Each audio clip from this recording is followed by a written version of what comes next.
Philly's NBC10 News.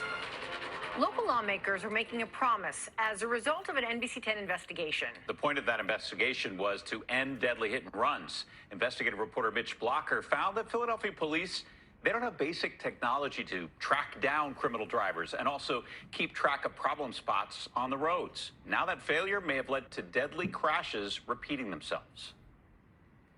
In June 2020, a surveillance camera watched a speeding car cross Grant and Bustleton Avenues and spin out of control.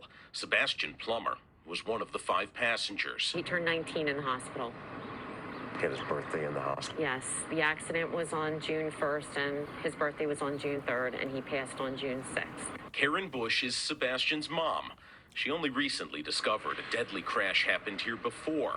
In 2016, the same camera that watched her son's crash captured a nearly identical deadly spin-out. Police say a slight rise in the intersection launched both speeding cars off Bustleton Avenue, long enough for the drivers to lose control. It's very upsetting to me that it was almost the same exact situation 4 years ago, and nothing was done about correcting the road. Philadelphia police say they had no way of knowing about the defect before the 2020 crash. In Philly, crash investigators still measure scenes by hand and take their own still pictures.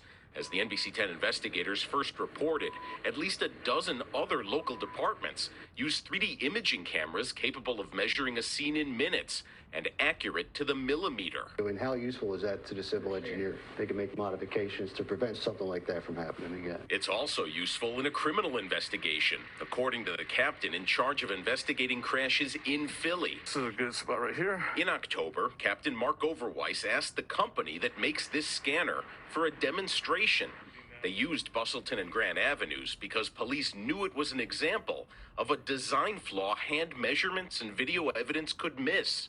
The virtual mapping highlighted the rise in the street. Our investigation found Philadelphia crash investigators not only without scanning equipment, but also without computers, without cables, without detectives. Multiple lawmakers saw that investigation, and now they tell us they're going to fix it. The coverage is what got our attention. That includes Councilman Isaiah Thomas, who chairs Philadelphia's Streets and Services Committee. You will see it as a budget priority from my team and I. And Councilman Curtis Jones. The crime detection equipment is right out of Fred Flintstone. He chairs Philadelphia's Public Safety Committee. The buck stops right here. So what are you going to do? So we're going to fund it. In his budget address, Mayor Kenny committed $2 million to police technology. But if the city can't find the money... I was disappointed and significantly shocked. State Senator Anthony Williams told us he'd find it in Harrisburg. Your stories and others are now giving us information about affordable technology that we should invest in. Karen Bush knows too well what that investment could mean. She understands better than most what Philadelphia police are working with. She is a Philadelphia police officer. There are other tools that are available to prevent this from happening in other families and other children. Then I definitely think it's something that people need to hear about. For the investigators, I'm Mitch Blocker, NBC10 News.